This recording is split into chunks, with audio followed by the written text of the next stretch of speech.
ছোটবেলা থেকেই আমাদের শেখানো হয় নিঃস্বার্থ হয়ে অন্যের সেবা করো, অন্যের বিপদে আপদে ঝাঁপিয়ে পড়ো, অন্যের পাশে গিয়ে দাঁড়াও।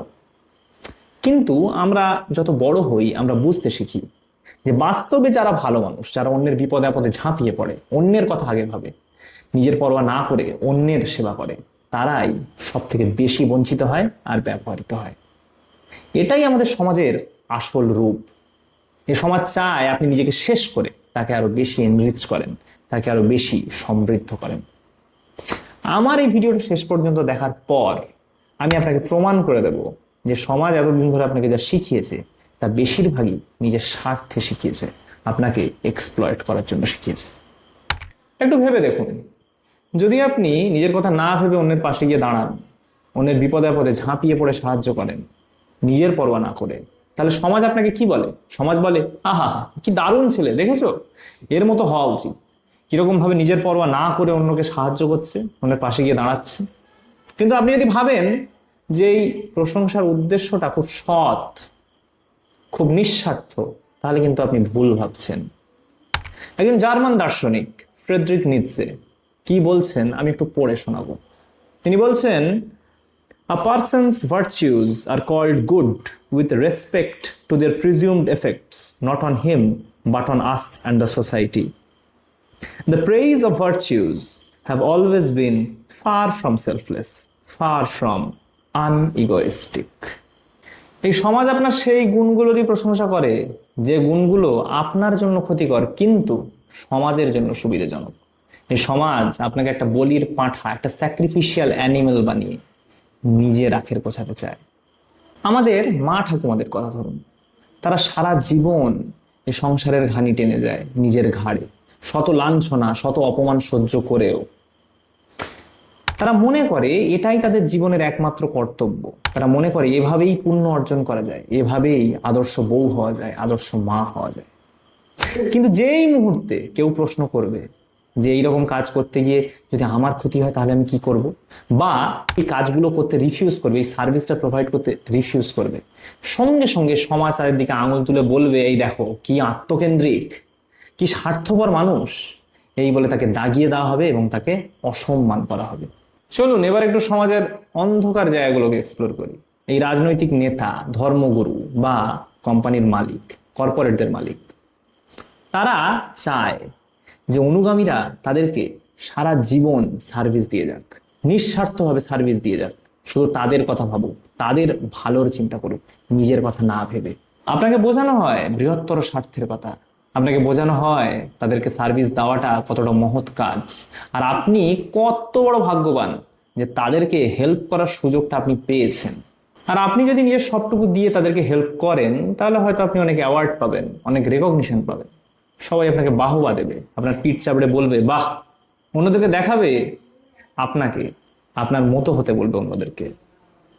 কিন্তু আপনি যদি ভাবেন এগুলো ভীষণ সৎ আর নিঃস্বার্থ উদ্দেশ্য নিয়ে করা হচ্ছে, তাহলে কিন্তু আবার আপনি ভুল ভাবছেন। এরা সবকিছুই প্রচন্ড স্বার্থপর আর প্রচন্ড নোংরা উদ্দেশ্য নিয়ে করে। আপনি যখন 96 ঘন্টা ডিউটি করে আপনার যদি 35 বছর বয়সে হার্ট অ্যাটাক হয়, বা আপনার পারিবারিক জীবন নষ্ট হয়ে যায়, বা আপনাকে ডিপ্রেশনের ওষুধ খেতে লাগে, বা মিছিলে ইমোশনালি ইনভেস্টেড হয়ে পুলিশের বন্দুকের সামনে ঝাঁপিয়ে আপনি গুলি খেয়ে শহীদ হয়ে যান, আপনি কি মনে করেন এরা আফসোস করবে? এরা এক বিন্দু আফসোস করবে না আপনাকে নিয়ে। হ্যাঁ, এরা আফসোস করবে, এরা আফসোস করবে আপনার মতো একটা সার্ভিস প্রোভাইডার হারিয়ে ফেললো সেটার জন্য। কিন্তু আপনার যে ব্যক্তিগত ক্ষতিটা হলো সেটার জন্য এদের এক ফোঁটা আফসোস থাকবে না। আপনার ফ্যামিলি যারা আপনার উপর ডিপেন্ডেন্ট, তাদের যে ক্ষতিটা হলো সেটার জন্য এরা কোনোদিন এক ফোঁটা চিন্তাও করবে না। আপনি খবর নিয়ে দেখেন তো, কবে কোন ছেলে বা কোন মানুষ যে সংগঠনের জন্য শহীদ হয়েছে, যে নিজের কোম্পানির ওভারটাইম কাজের জন্য কম্প্রোমাইজ হয়ে গেছে, তাদের দায়িত্ব এই সংগঠন নিয়েছে বা এই কোম্পানি নিয়েছে। হ্যাঁ, তাদের নিয়ে স্মরণ সভা হবে, বড় বড় মিছিল হবে, যে মিছিলে বোঝানো হবে অন্যদের যে কি বড় আপনি সার্ভিস প্রোভাইডার ছিলেন। মিছিলে অন্যদেরকে বোঝানো হবে কেন আপনার মতো হওয়া তাদের উচিত, যাতে তারাও আপনার পথ অনুসরণ করে নিজেকে শেষ করে তাদেরকে সমৃদ্ধ করে। তাহলে আপনি কি করবেন? আজ থেকে প্রচন্ড স্বার্থপর হয়ে যাবেন, খালি নিজের কথা ভাববেন আর কারোর কথা ভাববেন না, শুধু নিজের আখেরটা গোছাবেন?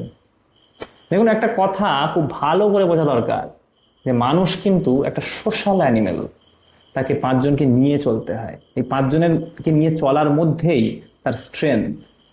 সবাই যদি প্রচন্ড স্বার্থপর হয়ে যায় আজ থেকে, তাহলে কিন্তু সবার জন্য এই জীবনটা খুব কঠিন হয়ে যাবে।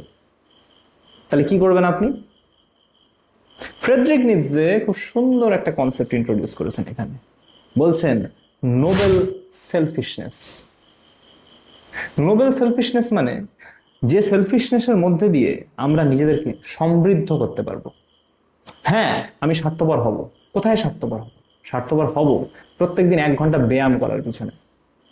সেটা করলে আমি ক্ষমতা অর্জন করব, আমি শারীরিকভাবে অনেক সুস্থ হব, যাতে অন্যদেরকে আরো হেল্প করতে পারি। আমি স্বার্থপর হব প্রতিদিন বই পড়ার জন্য। সেটা হলে আমি যে জ্ঞান অর্জন করব, সেটা দিয়ে আমি সমাজকে হেল্প করতে পারবো। আমি স্বার্থপর হব, 100 বার স্বার্থপর হব সৎভাবে পয়সা উপার্জনের জন্য। আমি যদি নিজেকে আর্থিকভাবে সচ্ছল করতে পারি, সেটা দিয়ে আমি অনেক মানুষের সাহায্য করতে পারবো। কিন্তু কখনোই নিজেকে শেষ করে কোনো কিছু করব না। একটা কথা সবসময় মনে রাখবেন, আপনি যদি নিজেকে ভালো রাখতে পারেন, নিজেকে যদি সমৃদ্ধ করতে পারেন, আপনি আপনার চারপাশে প্রত্যেকটা মানুষকে অনেক ভালো রাখতে পারবেন, তাদের অনেক হেল্প করতে পারবেন। কিন্তু আপনি যদি নিজে কম্প্রোমাইজড হয়ে যান, তাহলে কিন্তু আপনি কোনো কিছুই করতে পারবেন না। উপরন্তু যারা আপনার উপরে নির্ভরশীল, তারাও প্রচন্ডভাবে ক্ষতিগ্রস্ত হবে। এই ভিডিওটা যদি আমার ভালো লেগে থাকে, please like, share and subscribe. অবশ্যই সেই সব বন্ধুদেরকে শেয়ার করবেন যারা প্রচন্ড ভালো মানুষ, কিন্তু তারা নিজেদেরকে শেষ করে অন্যদেরকে হেল্প করতে ছুটে বেড়ায়।